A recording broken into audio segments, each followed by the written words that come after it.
Station Houston, Space to Ground 2. We are 1 minute out from the PAO event. Copy, thumbs up.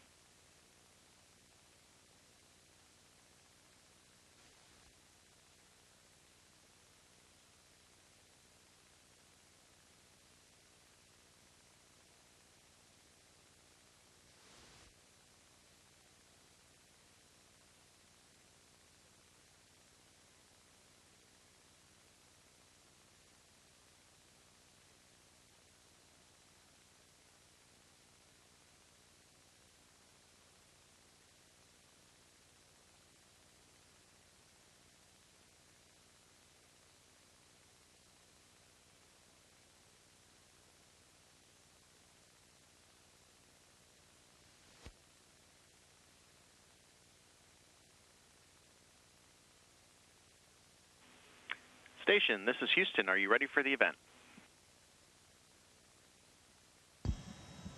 Houston Station, I'm ready for the event. Houston ACR, this is Mission Control Houston. Please call station for a voice check. Station, this is Houston ACR. How do you hear me? I have you loud and clear. Please stand by for opening remarks. Hello everyone, I'm thrilled to welcome you to this extraordinary event where we have a unique opportunity to connect directly with astronauts aboard the International Space Station. Today we are not just spectators, we are participants in an awe-inspiring world of space exploration. As we embark on this journey, I encourage you to let your curiosity soar and your imagination take flight. Remember, each question you ask is a step towards unraveling the mysteries of the universe. So get ready to be inspired as we bridge the gap between Earth and space and discover the wonders that await beyond our planet. Hey Auntie, my question is, what's the oddest behavior you've had to adjust to while floating around the station?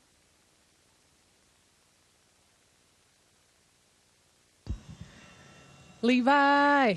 Buddy, the oddest thing I think is that, my bedroom or crew quarters is in the floor or the deck.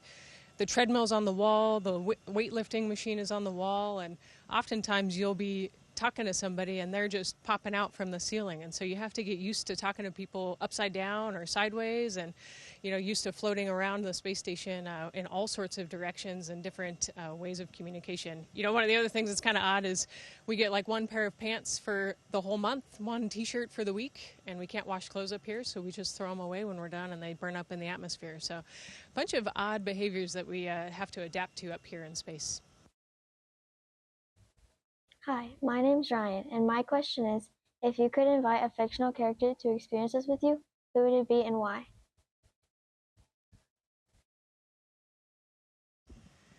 Great question, Ryan. I've thought about this a little bit. I'm not sure. I'm kind of torn. I think Peter Quill would be pretty cool. He's got a cool friend group. He's resourceful. He knows the whole space thing. He's got a good taste in music. But also, the magic carpet from Aladdin would be pretty cool, because then you could go ride wherever you wanted to in the universe. Hi, my name is Bryson. How do you get back to Earth?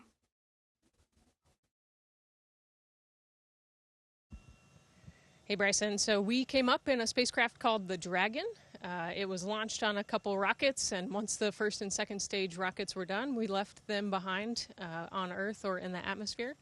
And now our Dragon spacecraft is docked right here to the International Space Station, and it's ready to go whenever we're ready to go. So we'll get in the spacecraft, we'll close the hatch, and then we'll detach. It has a trunk on it with solar arrays, so it can provide electricity and it can provide heat and all of the different life support systems that we need to survive. And then it's got thrusters on it, so we do what we call a deorbit burn, and we come back through the atmosphere.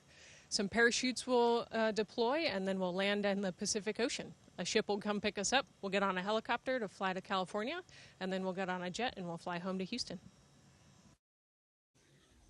Hi, my name is Jonathan. My question is, what is the most unexpected thought or realization you've had while being at the station?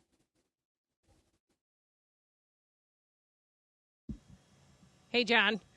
I love that question. I think that one of the coolest things is getting to look out the window. I know you guys have seen that view from my iPad a couple times, but looking out the window at the Earth is so cool. It's just a different perspective that we get up here. And, you know, I've kind of learned in geography in class, like you guys are learning, there are lines and there are solid colors that delineate between the different countries and the different states, but up here there's none of that. And so we can see the different continents, and we can see the different terrain and the mountains and the lakes and the rivers and cities. And so learning my geography based on color and terrain rather than lines and country names. So just seeing the world and seeing that we're all just one humanity living there on Earth has been one of the coolest realizations that I've had, getting to look back at this beautiful Earth. Hi, my name is Violet, and my question is, what is the most unusual use you found for Velcro on the space station?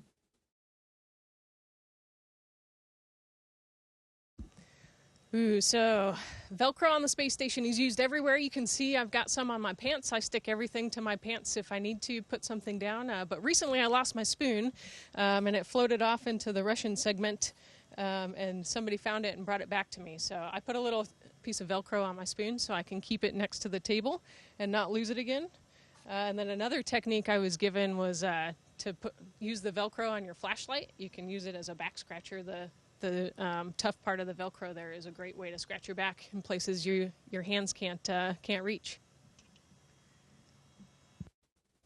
Hi, my name is Madeline. My question is, how did you pick your zero-G indicator?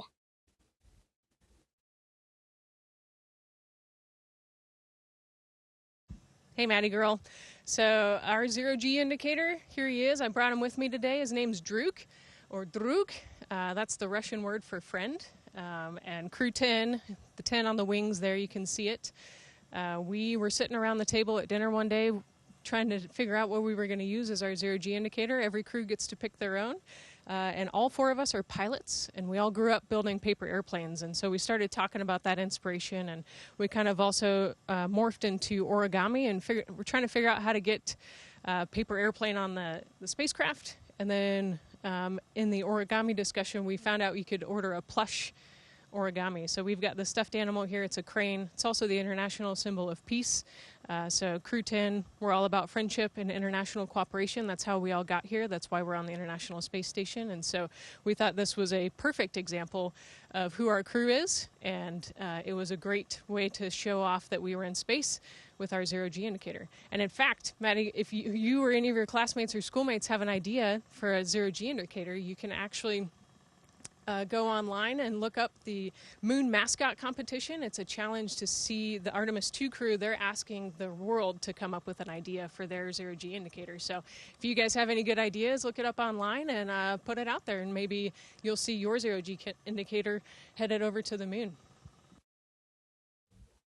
Hi, my name is Oliver. My question is, how does the space station stay in the sky without falling?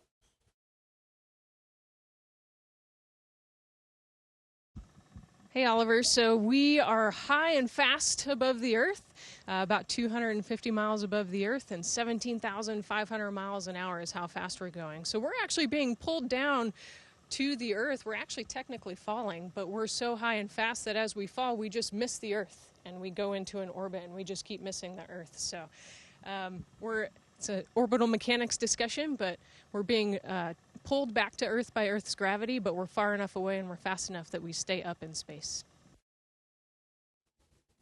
Hi, my name is Hunter, and my question is, have you ever tried to play a musical instrument on the space station, and how does it lack of gravity affect the sound? I have not yet tried to play a musical instrument on the space station, but we do have a few musical instruments, and we've passed an iPad around and listened to each other's favorite music in the evenings. But one of the things about sound up here, so the lack of gravity doesn't necessarily affect the way that we hear things, but I brought a fun thing to show you guys. I've got a bag of tools here, and the metal is not being held down by gravity. So if you can hear that, when you move the bag around, you've got like your own built-in wind chime. This is with anything that's metal, because they're not being held by gravity, they just move around. So there are a lot of unique sounds up here on the space station. Hi, my name is Jasleen, and my question is, how is your research contributing to advancements in areas like climate science, medicine, and technology that benefit life on Earth?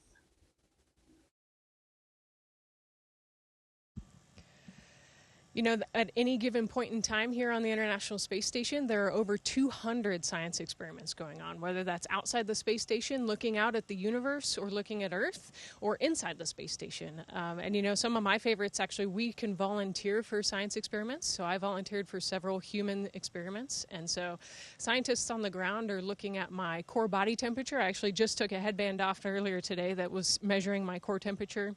I've worn a vest a couple times. It's measuring my blood pressure, my heart rate, my breathing rate and volume, all sorts of different measurements to learn how my body's adapting in space and how it adapts when we live in space for long periods of time.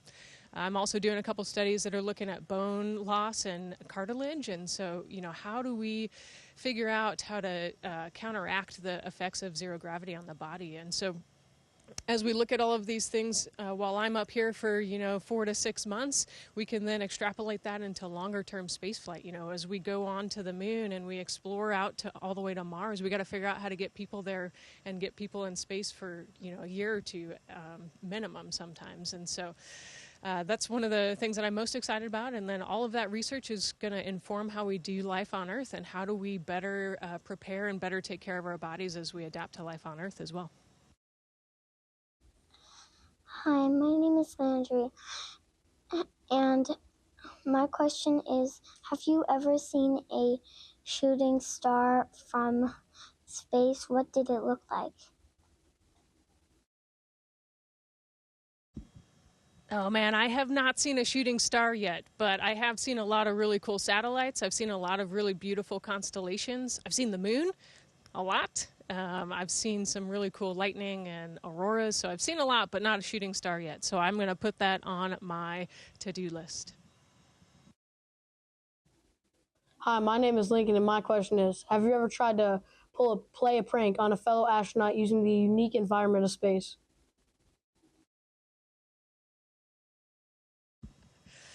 Oh man, I love this question.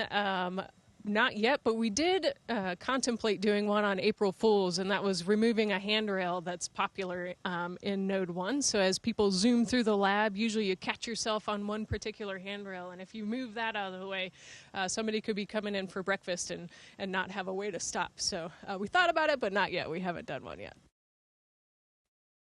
Hi, my name is Corey, and my question is, if you could have a pet in space, what kind of creature do you think would adapt best to zero gravity?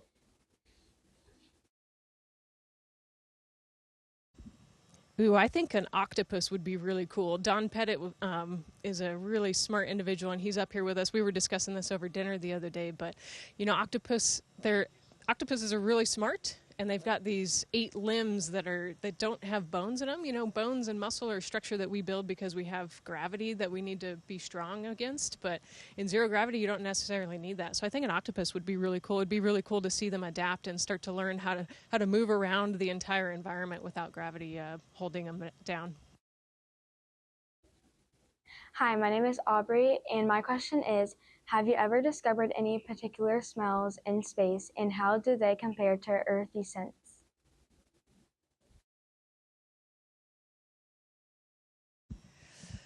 Ooh, so I think the most unique smell is space. We have an airlock here in the Japanese module, and recently the robotic arm went out and grabbed an RPCM, which is like a little circuit breaker panel, and it put it in the airlock, and then we closed the outside door. We repressurized it, and then we, on the inside, opened the door, and I got to smell the space smells. And it's actually pretty unique. It's kind of like a burnt metal or welding fumes. You know, if you kind of think of like a metallic smell and burnt toast, and you put them together, that's what space smells like, and it's pretty cool. Hi, my name is Luna, and my question is, what do you do if something breaks?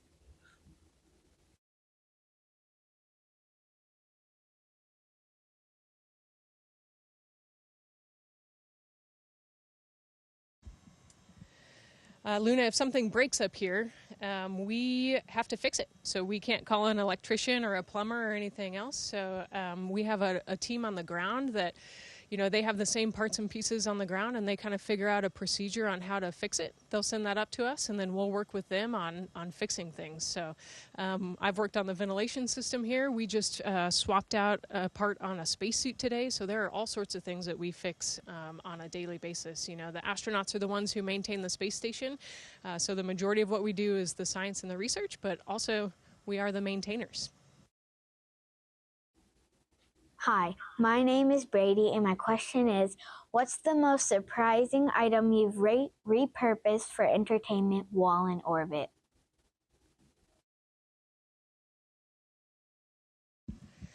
Ooh, I actually think that we answered that today. I brought it with me. So all I have here is just a clean, dark t-shirt.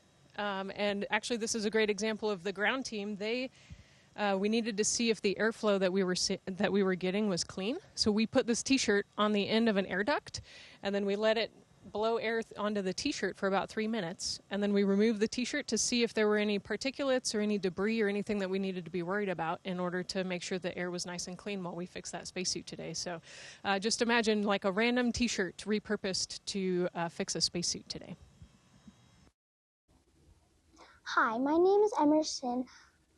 My question is, can you see the same rainbow that we can see from Earth?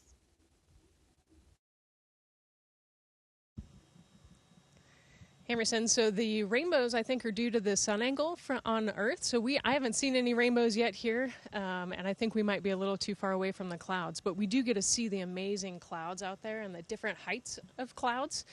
And we can see shadows from clouds, and we can see lightning storms. We can see all sorts of things, but not rainbows up here. Hi, my name is Eva, and my question is, can you see other planets? If so, what can you see?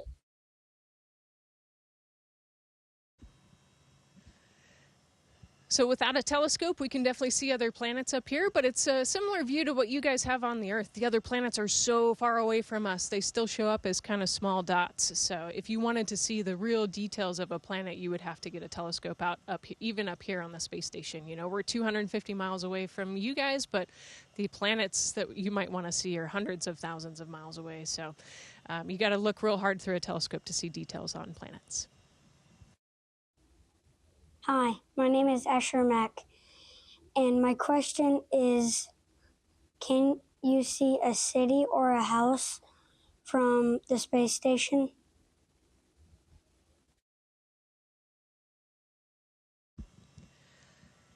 Yeah, so actually we can see cities, especially at night. All of the big cities show up really cool. We can see their lights from the cupola or from the window in the lab.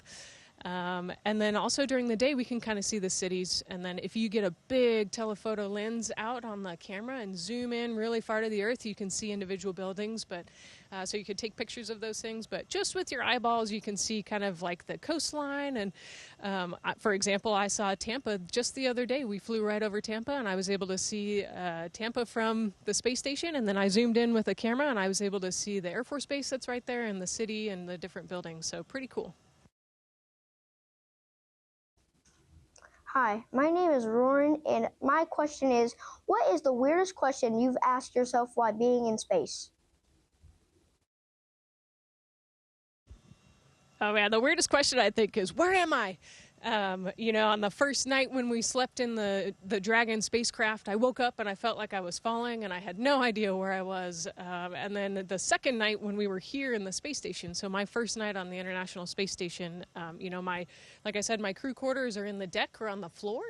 And so I had to get up and go to the bathroom in the middle of the night. And when I got up, I started to go to the bathroom, but as I was moving along the handrails, I realized I didn't recognize where I was because I was on the wall.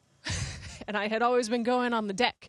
So I was at a completely different place and completely disoriented. So I've done that a couple times to myself where I get a little disoriented because your brain is still trying to figure out what's up and down and where you're at. And, like I told Levi earlier, people are on the wall, they're running on the wall, and it's just tough for your brain to get right. So it takes a little while for your brain to adapt. So I think the weirdest question is just, where am I?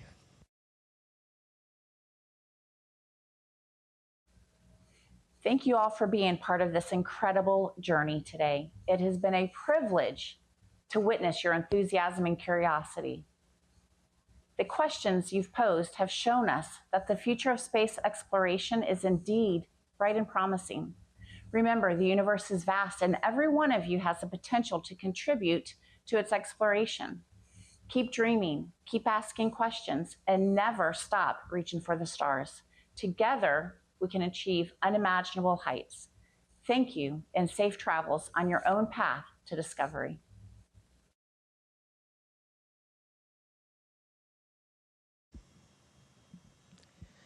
And thank you to Academy at the Farm for letting me be a part of your afternoon today. Thank you, Ms. Cantwell and Mr. Borders, for organizing this. And thank you to all of the students at Academy at the Farm. I got to learn a little bit about Jonathan, Levi, and Maddie's classmates and schoolmates today, and I loved all of your questions, some amazing, thoughtful questions and creative questions. So hopefully you guys learned something, and as I prepared for this, I also learned something, and you know, it's an exciting time to be in space flight, an exciting time to be on the International Space Station, so keep your minds open, work hard, and go explore. Station, this is Houston ACR. Thank you. That concludes the event. Thank you to all participants. Station, we are now resuming operational audio communications.